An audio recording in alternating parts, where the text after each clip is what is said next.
Aloha! My name is May, this is Quark, and you're watching our channel Raven Wing. I'm native Hawaiian, I grew up in Hawaii, and I'm taking both a non-spoiler and spoilerific look at Chief of War, Episode 6. To begin with my non-spoiler review, the episode leans into mood and political maneuvering rather than big plot twists or action set pieces, and it mostly works. The story centers on peace versus war, and while the pacing is slower, the tension feels earned. Characters like Kupuohi, Kamehameha, and Ka'ahumanu are clinging to diplomacy, while others are clearly bracing for the clash. It's not a thriller, but it's compelling in its quieter moments. Character work is the standout here. Emotions run high, alliances shift, and you really get a sense of what's at stake for everyone involved. Kupuohi's arc shines as she navigates the blurry lines between diplomacy and danger. The show's ability to flesh out motivations, especially for more volatile characters, is great with development. Authenticity is a mixed bag. Some historical and cultural elements land with surprising accuracy, especially around oral tradition and a particular chief's choice of housing. Others feel like creative liberties taken too far, especially with certain historical figures. Production-wise, it's firing on all cylinders. Performances are intense, the visuals are gorgeous, and the music slaps. If you're here for cinematic quality and great acting, this one delivers. Our final verdict? A thoughtful, well-acted episode that trades explosions for escalation. It's worth the watch, just don't expect fireworks. More drama, less boom boom. On this note, I'm giving a friendly reminder to please like, comment, and subscribe. As a new channel, we can use any support. From here on to our spoilerific review. The following content will contain spoilers for episodes 1 through 6. You've been warned. Kamehameha and the Funky Bunch talk about the burned cache. Kupuohi suggests peace with Keoa because someone has to be the grown-up. Kaiana glowers and objects. Or is that his resting bitch face? However, Kamehameha backs her. Ka'ahumanu agrees, and Kaiana insists on tagging along because Ain't no sunshine when she's gone. Keoa's mother brings his father's mahiole, that is, his helmet. Keoa feels its power, then torches it like last season's fashion, rejecting his father's mana and old kingdom. He'll create a new one. Over on Oahu, Kahekili sips hallucinatory fish head soup Oh wow, I love fish heads. and gets a psychic highlight reel of past battle murders. Limu warns Kapule that history is written by the royal bloodlines that Kahekili is currently totally annihilating. Limu pushes Kapule to take his father's place and lead, but he's not eager to ruin Dad's gory legacy. Meanwhile, Nahi trains his wife to fight, and Kaiana, as usual, obsessively cleans the rifles. Kupuohi calls him out, "This isn't the real you," and he responds like any angry crockpot of conquest by storming off to get more guns. Mears asks him if war is coming. Kaiana's answer? Peace may require it. Translation? Yes, but with a side of smackdown. Over at Kahekili's house made of the bones of his enemies, Kahekili cuddles a dog. Oh, Aww. that's cute. Then orders it roasted for dinner. Oh.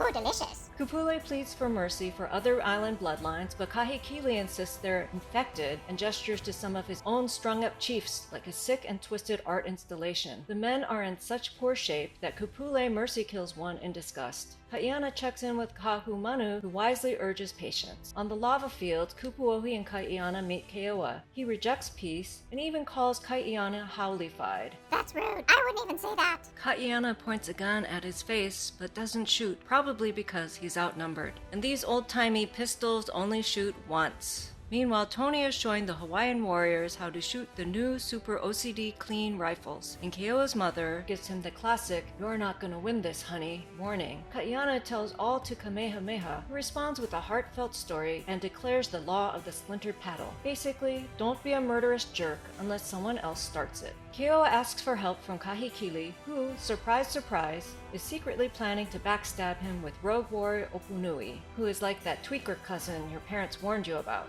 Ka'ahumanu tells Kamehameha she trusts Kaiana to do the right thing, and she tells her father, Kamehameha is the heart, Kaiana is the fist, and you need both. Moku warns her, if it all goes sideways, she'll take the fall. Like, did my dad write this? And at the end, Metcalf and Marley roll up by ship like, "Hey, we want all your resources, suckers." Ruh-roh.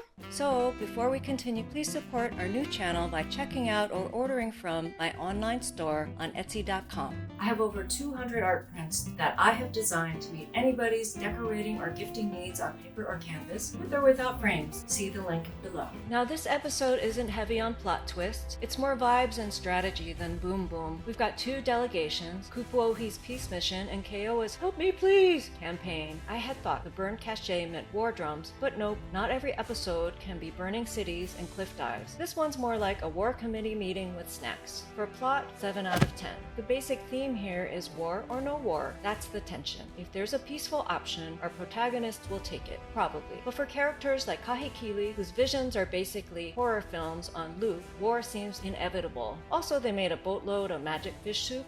Are they planning a rave? 7.5 out of 10. For character development, it's noble that Kupuohi, Kaahumanu, and Kamehameha are clinging to peace, like it's the last Laulau that's the Kaukau at the Luau. Stay away from my Laulau! Mine! Kupuohi is risking big for peace. She's growing up fast and maybe growing out of Kaiana. Ruh-roh! Kaiana, he's in a simmering rage. Makes sense. He was once chief of war for Maui's top warmonger. He's not built for peace talks. He's built for battle cries and blasting heads. Speaking of, he whips out a pistol on Keoa like he's at a Wild West cosplay and accidentally lets slip that they've got foreign firepower. Prince Kupuohi is listening to his boy Limu, but his dad is spiraling. Probably too much magic soup. Magic soup! Oh, that magic soup, so good! At first I thought the dog was a Shiba Inu, which is not possible, but no, fur baby was just a mutt. Either way, R.I.P. puppy. Delicious puppy. Kahekili is quickly descending into Mad King mode. Still a total dick. Tony teaching the Hawaiians to shoot is fun to watch, even if it screams colonization, but for a good cause. Overall, character work gets an 8.5 of 10. The authenticity is surprisingly solid in some places. Yes, there are fish in the Pacific that can cause hallucinations, and the toxins are more concentrated in the head, which they use. The fish used in the show looks like a yellow-striped goatfish, and it gets its magic from the algae in its diet. Kahekili's House of Bones? Real? Limu's talk about oral tradition and history? Also real? Hawaii's history was preserved through chants, and if the chanters died, it was like burning down the National Archive. Kahekili did not descend into madness, so that was wrong. But hey, artistic license? Nope. And portraying Kamehameha as a peace-loving farmer? Yeah, no. The real Kamehameha was royal-born, likely never waded into a taro patch. He was very fierce and basically 7 feet of muscle. This version? Peace and love, man. Hippie. So, 3 out of 5 elements were accurate, for an authenticity score of 6. On production values, the acting's a blast. Jason Momoa's righteous glower is fire. The actors playing Kahekili and Opunui were legit terrifying, and the music still slaps. Cinematography and color grading, chef's kiss. All 10s across the board. In the end, I'm giving this episode an average score of 8.4. I hope you've enjoyed this video, and if you did, please like, comment, and subscribe. Mahalo nui loa for watching, and to you I say, aloha oi.